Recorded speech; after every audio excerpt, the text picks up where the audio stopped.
গাছ থেকে মরিচ তুলে নিয়ে আসলাম এখনই। যে হাইব্রিড ধনিয়া পাতা আর মরিচ কতগুলো। এই যে মরিচ তো খাইতে খাইতে যে পাইকে যাচ্ছে, মরিচ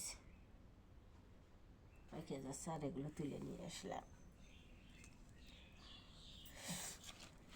ঢাকা দিয়ে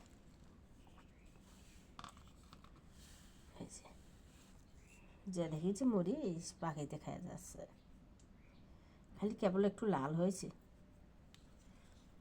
তুলে নিয়ে আসলাম।